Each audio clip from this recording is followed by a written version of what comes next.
Hello everyone. இன்னைக்கு நம்ம பார்த்துட்டு இருந்த ஃபேமிலி ட்ராமாவோட செகண்ட் எபிசோட் தான் பார்க்க போகிறோம். ஃபர்ஸ்ட் எபிசோட் பார்க்காதவங்க பார்த்துட்டு வந்துட்டு அப்புறம் செகண்ட் எபிசோட் பாருங்க. அப்போ தான் கதையோட கண்டென்ட் வந்து புரியும். வீடியோ பிடிச்சா லைக் பண்ணிவிட்டு சேனலை மறக்காமல் சப்ஸ்கிரைப் பண்ணிக்கோங்க. பெல் ஐக்கானை மறக்காமல் கிளிக் பண்ணி வச்சுக்கோங்க. வாங்க இப்போ செகண்ட் எபிசோடில் என்ன நடந்ததுன்னு பார்க்கலாம். போன எபிசோடு ஃப்ளாஷ்பேக்கில் கிளிப் அவங்க தான் போட்டு விட்ருப்பாங்க. ஆக்சிடென்ட் ஆகிருக்கும். அதுக்கப்புறம் 2 டேஸ்க்கு அப்புறம் தான் அவங்க கண்ணு முழிச்சிருப்பாங்க. அப்போ போலீஸ் ஸ்டேஷன்லேருந்து இந்த டைமண்ட் மட்டும் தான் கிடச்சிச்சு அப்படின்னு சொல்லி கொண்டு வந்து கொடுத்துருப்பாங்க. அந்த டைமண்ட்டை இப்போ கிடைச்ச ஃபோட்டோ கிளிப்போட கம்பேர் பண்ணி பார்த்துட்டு இருந்தாங்க. சடனாக அவங்க பொண்ணோட ஞாபகம் எல்லாமே வரவும் அவங்களுக்கு ஓவராக ப்ரெஷர் ஏறி மயக்கம் போட்டு விழுந்துருவாங்க. ஸோ இந்த சீன் இப்படியே கட் ஆகுது. இப்போ நம்ம ஜியானை தான் காமிக்கிறாங்க. ஜியான் ஆஃபீஸ்க்கே ரெடி ஆகிட்டு இருக்கா. இன்றைக்கி பர்மனன்ட் ஜாப் ரிசல்ட் கிடைக்க போகுது அப்படின்னு சொல்லிட்டு ரெடி ஆகிட்டு இருக்கா. அப்போ ஜெசு வந்துட்டு க்யூட்டாக ட்ரெஸ் பண்ணிக்கிட்டு இந்த ட்ரெஸ் எனக்கு நல்லா இருக்கா அப்படின்னு சொல்லி கேட்டுக்கிட்டா. ஜெசு இந்த ட்ரெஸ் உனக்கு ரொம்ப சூப்பராக இருக்கு அப்படின்னு இன்னைக்கு நான் என் ஆள்கிட்ட ப்ரப்போஸ் பண்ண போகிறேனே அப்படின்னு சொல்லிட்டு ஜாலியாக சொல்லிக்கிட்டு இருக்கா. ஓ அப்படியா மேடம், இன்னைக்கு ரொம்ப ப்ரிட்டியாக இருக்கீங்க, கண்டிப்பாக உன் ஆள் விழுந்துருவான் அப்படின்னு சொல்லிட்டு 2 பேரும் பேசிகிட்டு இருக்காங்க. அங்கே கட் பண்ணால் ஹீரோயினோட அப்பாவை தான் காமிக்கிறாங்க. அவர் ஏதோ கன்ஸ்ட்ரக்ஷன் ஒர்க்கு போகிறாரு. ஆனால் அவங்க அம்மா கிட்ட போய் சொல்லிட்டு போகிறாரு. தன்னோட ஃப்ரெண்டோட ஆஃபீஸ்லேருந்து மேனேஜர் போஸ்டிங் கிடைச்சிருக்குன்னு சொல்லிட்டு போய் சொல்லிட்டு ஜாபுக்கு ரெடி ஆகிட்டு இருக்காரு. இப்போ எல்லாருமே கிளம்பி அவங்கவுங்க வேலைக்கு போகிறதுக்காக கிளம்பி வராங்க. ஜெசுவும் ஜியானும் ட்வின்ஸு. அவங்களுக்கு ஒரு அண்ணன் ஒரு தம்பி இருக்காங்க. அப்புறம் அவங்க அப்பா. இவங்க எல்லாருமே ஹாப்பியாக சிரித்து பேசிக்கிட்டு வேலைக்கு அவங்கவுங்க கிளம்புறாங்க. இப்போ ஜியானை தான் காமிக்கிறாங்க. ஆஃபீஸில் ரொம்ப பதட்டமாக வெயிட் பண்ணிகிட்டு இருக்கா. மேனேஜர் வராரு. மேனேஜர் வந்ததுமே நேற்று உங்கள் காரை தெரியாமல் ஆக்சிடென்ட் பண்ணிட்டேன் அப்படின்னு சொல்லும்போது மேனேஜர் இட்ஸ் ஓகேம்மா நானே பார்த்துட்டேன், ஒன்றும் பிரச்சனை இல்லை அப்படின்னு சுமூகமாக பேசுகிறாரு. நெக்ஸ்ட் நம்ம ஜெசு தான் காமிக்கிறாங்க. வழக்கம் போல் அந்த பேக்கரியில் வந்து என்ன நடக்குது அப்படின்னு சொல்லிட்டு கண்ணாடியில் மூஞ்ச வச்சு உள்ளே என்ன பண்ணிட்டு இருக்காங்க அப்படின்னு பார்த்துட்டு இருக்கா. என்ன உள்ளே யாரையுமே காணோம் அப்படி இன்னும் கொஞ்சம் நல்லா பார்ப்போம் அப்படின்னு பார்த்துட்டு இருக்கா. அங்கே வந்து பேக்கரி ஓனரும் பின்னாடி என்ன தெரிகிறது இங்கே அப்படின்னு சொல்லிட்டு சேர்ந்து பார்த்துட்டு இருக்காரு.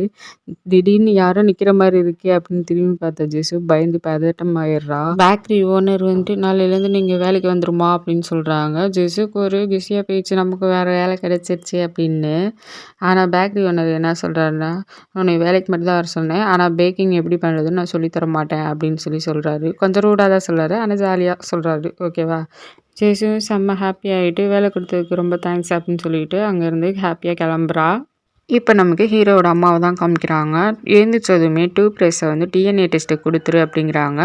அதை அப்படியே நீ சீக்ரெட்டாக வச்சுக்க, யாருக்கிட்டையும் அதை ஷேர் பண்ணாத அப்படின்னு கொஞ்சம் ரூடாக சொல்கிறாங்க.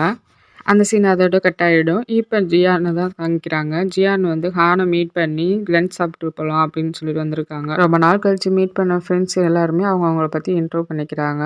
ஹான் நான் இந்த மாதிரி இன்டீரியர் டிசைனர் ஒர்க் தான் பண்ணுறேன் அப்படின்னு சொல்லிட்டு அவனோட ப்ரொஃபைலு அவனோட டீட்டெயில்ஸ் எல்லாத்தையும் எடுத்து காமிச்சுக்கிட்டு இருக்கான். சூப்பர் செம்ம ஒர்க்கு அப்படின்னு சொல்லி பாராட்டும்போது, நீ ஏன் இவ்வளோ கஷ்டப்படுற, பேசாமல் என்னோட கம்பெனியில் வந்து ஜாயின் பண்ணிக்கிறியா அப்படின்னு சொல்லி ஹான் கேட்குறாங்க. இல்லைப்பா, இன்னைக்கு என்னோட ஜாப் வந்து பர்மனெண்ட் ஆக போகுது, ரிசல்ட் இன்னைக்கு தான் தெரியும், இந்த கொஞ்ச நேரத்தில் சொல்லிடுவாங்க அப்படின்னு சொல்கிறாரு. இதுக்காக நான் 2 வருஷம் கஷ்டப்பட்டிருக்கேன் அப்படின்னு சொல்லிடுறாங்க. இந்த சீன் இப்படியே கட் ஆகுது. இப்போ நம்ம ஹீரோவை தான் காமிக்கிறாங்க. ஹீரோ பிஏவை கூப்பிட்டு ஒரு 500 யுவான் மட்டும் அந்த கார் ஆக்சிடென்ட் பண்ண பொண்ணுக்கிட்ட வாங்கிக்கோ அப்படின்னு சொல்கிறாங்க. ஆனால் பிஏ சார் 20,000 ஆச்சு, நீங்கள் என்ன 500 வாங்கினா போதும் அப்படின்னு சொல்கிறாங்க. ஸோ இந்த சீன் இப்படியே கட் ஆகுது. ஆஃபீஸ் தான் காமிக்கிறாங்க. மேனேஜர் கால் வருது, மீட்டிங் வாங்க அப்படின்னு சொல்லுது. மேனேஜர் வந்து கிளம்பி போகிறாரு. அங்கே உள்ளவங்க சார் ஏதோ ஒரு நல்ல ரிசல்ட் கொண்டு வாங்க, எங்கள் வாழ்க்கையை உங்கள் கையில் தான் இருக்குங்கிற மாதிரி எல்லாம் பார்த்துக்கிட்டு இருக்காங்க, என்ன ரிசல்ட் சொல்ல போகிறாங்க அப்படின்னு பதட்டமாக இருக்காங்க எல்லாருமே. அதுவும் குறிப்பாக ஜியானுக்கு தான். ஏன்னா இன்றைக்கி எப்படியாவது பெர்மனன்ட் ஜாப் வாங்கிடணும் அப்படிங்கிற ஒரு டென்ஷன்லேயே இருக்கா. அங்கே கட் பண்ணால் ஆஃபீஸில் மீட்டிங் போட்டிருக்காங்க. மேனேஜரும் மீட்டிங்கை முடிச்சுட்டு வந்துட்டு என்ன சொல்கிறாருன்னா, இன்றைக்கி நம்ம ஒரு புது எம்ப்ளாய் தான் பார்க்க போகிறோம், ஸ்பெஷல் ப்ராஜெக்ட் மூலமாக இவங்களை எடுத்திருக்காங்க, இவங்க தான் அப்படின்னு சொல்லிட்டு திரும்பி மேனேஜர் பார்க்குறாரு. புதுசாக நம்மளுக்கு ஒரு கேரக்டரை இன்ட்ரோடியூஸ் பண்ணுறாங்க. ஆனால் ஜியானுக்கு வந்துட்டு யார் அதுன்னு பார்த்தோன்னே ஷாக் ஆகிடுச்சு. இவங்க மிஸ் மீரா, இவங்க அப்ராடில் படிச்சிருக்காங்க அப்படின்னு சொல்கிறாங்க. இது கேட்கும்போது எப்படி தெரியுமா இருக்குது, இங்கெல்லாம் முறுக்கு சுட இடம் இல்லைன்னு அக்கா மகன் ஜெர்மனியில் போய் தான் முறுக்கு சுடுவானான்னு சூரி கேட்பார் இல்லையா, அந்த மாதிரி தான் இருக்குது. மீராவும் எல்லாருக்கும் ஒரு ஹாய் சொல்கிறாங்க. ஆனால் மேனேஜர் என்ன எல்லாருமே அப்படியே உட்காந்துருக்கறனால என்ன ஒருத்தரை இன்ட்ரூவ் பண்ணுறேன், நீங்கள் பாட்டு உட்காந்துருக்கீங்கன்னு சொன்னால் அதுக்கப்புறம் தான் ஷாக்லேருந்து வந்துட்டு எல்லாருமே வெல்கம் பண்ணிக்கிட்டு இருக்காங்க. அப்போயும் நம்ம ஜியான் வந்து ஷாக்காக தான் பார்த்துட்ருக்கா. மேனேஜர் வந்துட்டு நீங்கள் நாளையிலேருந்து ஜாயின் பண்ணிக்கோங்க, நாளையிலேருந்து உங்கள் ஒர்க்கை ஸ்டார்ட் பண்ணிக்கலாம்னு சொல்லிட்டு சொல்கிறாரு. சரி ஓகே நான் போயிட்டு வரேன்னு சொல்லிட்டு மீரா நக்கலா ஒரு பார்வை பார்த்துட்டு போவா ஜியானா பார்த்து. மேனேஜர் ஹீரோயினோட முகத்த கூட பார்க்காம, "இது கம்பெனி எடுத்த முடிவு. நான் ஒண்ணும் பண்ண முடியாதுன்னு உங்களுக்கெல்லாம் தெரியும்னு நெனைக்கிறேன். புரிஞ்சுக்கோங்க" அப்படின்னு சொல்லிட்டு அங்கேருந்து போயிடுறாரு. ஆனா நம்ம ஜியான் வந்து என்ன பண்ணான்னா, ஃபாலோ பண்ணிக்கிட்டே வரா மீராவ. ஃபாலோ பண்ணிட்டு மீராவ பார்த்து ஜியான் வந்துட்டு, "ஏய் நில்லுடி! நேத்து நம்ம மீட் பண்ணோம்ல, அப்ப ஏன் நீ இந்த விஷயத்த பத்தி என்ட்ட சொல்லவே இல்ல?" அப்படின்னு சொல்லி இப்போ மீரா பேச ஆரம்பிக்கிறா பாருங்க. அப்படியே டோனே சேஞ்ச் ஆகும். "நீ ஏன் இப்ப கூட உன்னோட ஃபேஸ் கட் ரியாக்ஷன மாத்தாம இருக்க? உன் முகரைய பார்த்தாலே உன்னோட ரியாக்ஷன் மாற மாட்டேங்குது. அதுவே என்னோட ஈகோவ டச் பண்ணிடுச்சு.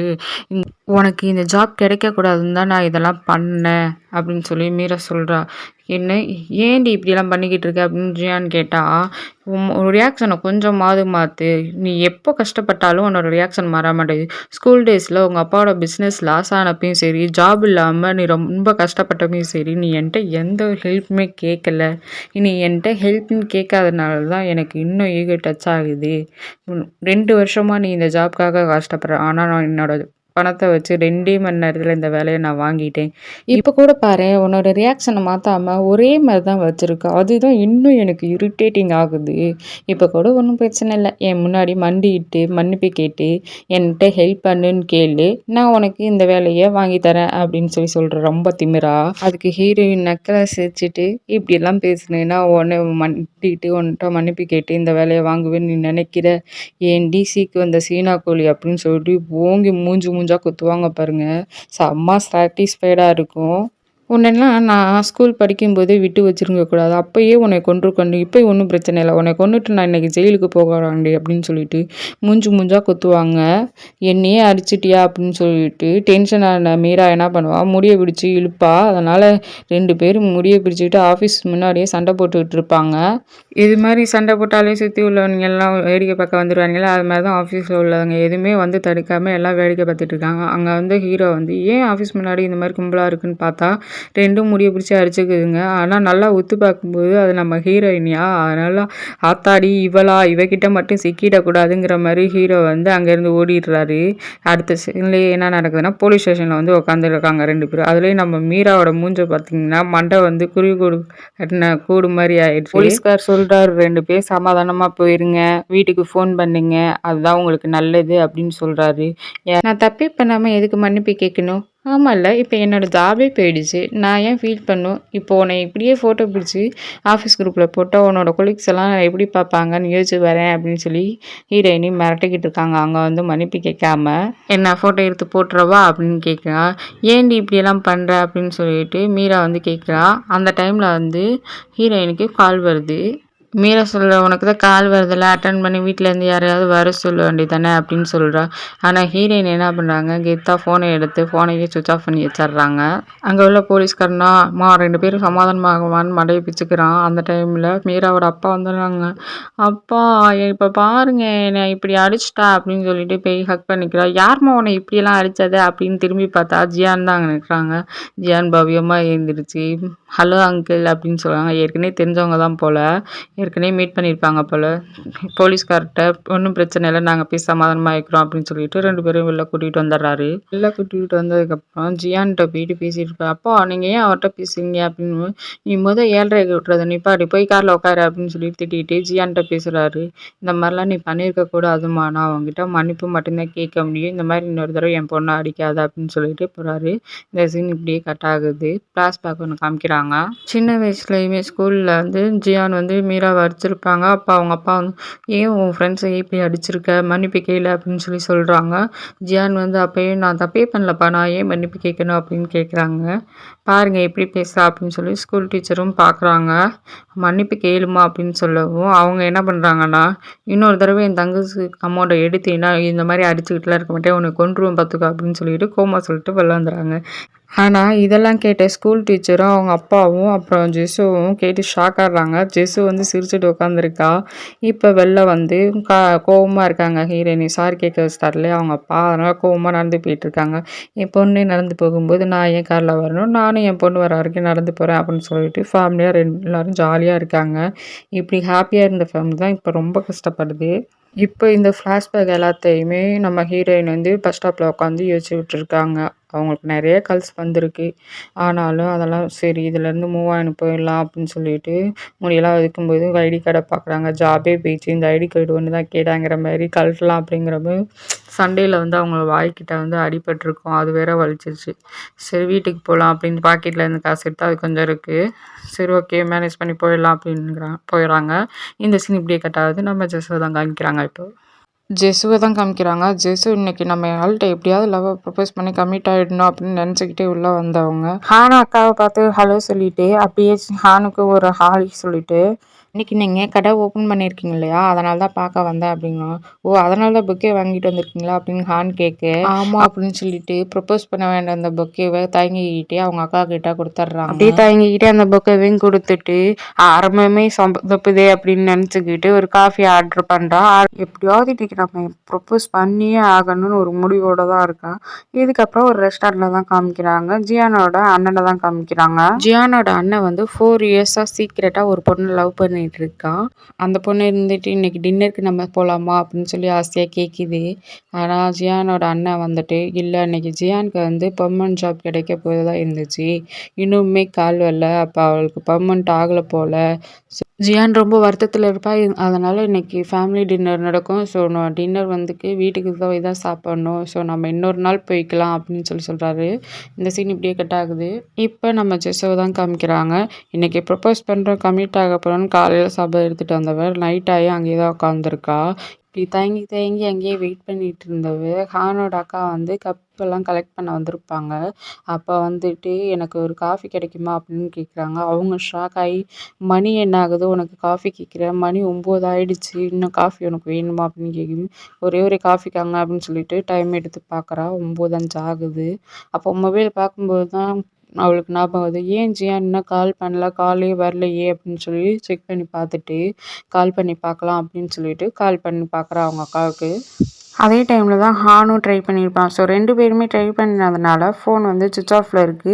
2 பேருக்குமே கால் போகல. அக்கா கால் சுவிட்ச் ஆஃப்னு வருது. ஸோ நம்ம இங்கேருந்து சீக்கிரம் கிளம்புவோம், இன்னொரு நாள் பார்த்துக்கலாம் அப்படின்னு சொல்லிட்டு அவசர அவசரமாக எல்லாத்தையும் பேக் பண்ணிவிட்டு பில் பே பண்ணலாம் அப்படின்னு சொல்லிட்டு போயிட்டு பில் பே பண்ணிட்டு வந்தார். ஹான் வந்து டோர்கிட்ட வெயிட் பண்ணிக்கிட்டு இருப்பான். ஸோ கிளம்பலாம் அப்படின்ட்டு வந்த ஜெஸ்ஸுவுக்கு ஒரு ஐடியா கிடைக்குது. இதை விட்டால் வேறு சான்ஸ் கிடைக்காது, இன்றைக்கி எப்படியாவது ப்ரப்போஸ் பண்ணிடுவோம் அப்படின்னு சொல்லிட்டு ஹான் கையில் இருந்த மொபைலை பிடுங்கி அவளோட நம்பரை வேக வேகமாக டைப் பண்ணி இதுதான் என்னோட நம்பரு அப்படின்னு சொல்லிட்டு இன்னொரு நாள் வந்து நான் உங்களை மீட் பண்ணுறேன் அப்படின்னு சொல்லிட்டு வேகப்பட்டுக்கிட்டு அங்கேருந்து ஓடிடுறா. ஹானுக்கு அட பைத்தியமே அப்படிங்கிற மாதிரி தான் இருக்குது. ஸோ அப்படி பதட்டம் வேகமாக வந்தவ வீட்டுக்கு தான் வரா. இப்போ அதே டைமில் தான் ஜியானும் வரா, மாஸ்க் போட்டுட்டு வரா.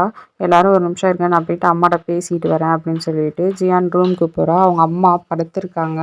என்னாச்சும்மா படுத்திருக்கீங்க அப்படின்னு கேட்டால் அவங்க அம்மா இல்லைம்மா கொஞ்சம் உடம்பு முடியல, தலைவலிக்குது, அதான் படுத்திருக்கேன் அப்படின்னு சொல்கிறாங்க. அம்மா எனக்கு இந்த ஜாப் பிடிக்கல, ரொம்ப ப்ரெஷராக இருக்குது, அதனால் நானே ஜாபை ரிசைன் பண்ணிட்டு வந்துட்டேன், வேறு ஏதாவது நல்ல ஜாபாக எனக்கு கிடைக்குமா அப்படின்னு சொல்கிறாங்க. ஒன்றும் பிரச்சனை இல்லைம்மா நீ போயிட்டு ரெஸ்ட் எடு அப்படின்னு சொல்கிறாங்க. ஸோ வெளில வந்தவ உள்ளே பேசினது எல்லாரும் கேட்டிருப்பீங்க, உங்களுக்கு புரியும்னு நினைக்கிறேன், நான் கொஞ்சம் ரெஸ்ட் எடுக்கணும், இதுக்கு மேலே எதுவும் கேட்காதீங்க அப்படின்னு சொல்லிட்டு போய் ரெஸ்ட் எடுக்கலான்னு ரூமுக்கு போயிடுறா. அக்கா நீ ஓகே தானே அப்படின்னு கேட்குறாங்க. நான் ஓகே தான், நான் நல்லா தான் இருக்கேன், இதுக்கு மேலே எதுவும் கேட்காதீங்க, நாளைக்கு பேசிக்கலாம் அப்படின்னு சொல்லிட்டு ரூமுக்கு வந்துடுறாங்க. ரூமுக்கு வந்ததுமே ஜெஸ்ஸோ ஏன் இன்னொரு மாஸ்க் போட்டிருக்க அப்படின்னு சொல்லிட்டு மாஸ்க்கை கழட்டி நான் தாவரங்கட்டில் அடிபட்டிருக்கும், அது வலிச்சிருமா அதனால் கத்திடுவா. ஏன் உனக்கு அடிபட்டிருக்கு, அதெல்லாம் ஒன்றும் இல்லை அப்படின்னு சொல்லும்போது அவங்க அப்பா வந்து கால் பண்ணுறாரு ஜெஸ்ஸுவுக்கு. ஜெஸ்ஸு என்னாச்சும்மா அக்கா ஃபோனே பண்ணல அப்படின்னு கேட்கும்போது ஜெஸ்ஸு நடந்தது எல்லாத்தையும் இது மாதிரி அப்செட்டாக இருக்காப்பா அப்படின்னு. சரி நீ அக்கா கூட இருந்தே அக்காவை பார்த்துக்கோமா, ஃபீல் பண்ணாமல் கம்ஃபர்டபுளாக வச்சுக்கோ அப்படின்னு சொல்லிட்டு ஃபோனை கட் பண்ணிடுறாரு. அங்கே கட் பண்ணால் ஹீரோவோட அம்மா தான் அவங்க பதட்டமாக எதுக்கோ வெயிட் பண்ணிக்கிட்டு இருக்காங்க. அப்போ பிஏ வந்தவங்க டிஎன்ஏ ரிசல்ட் வந்துருச்சு மேடம் சொல்லிட்டு அதை எடுத்துக்கிறாங்க.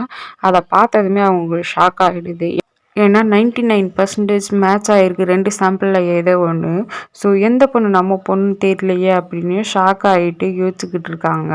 அப்போ அந்த டைமில் அண்ணான் நம்பர்லேருந்து அவங்களுக்கு ஒரு கால் வருது. யார் என்னன்னு அட்டன் பண்ணி கேட்டால் அங்கிட்டிருந்து பேசுகிற லேடி வந்து கேட்குறாங்க, 2 சாம்பிளில் ஏதாவது ஒன்று உங்களுக்கு டிஎன்ஏட கண்டிப்பாக மேட்ச் ஆகிருக்குமே அப்படின்னு சொல்லி கான்ஃபிடென்ட்டாக பேசுகிறாங்க.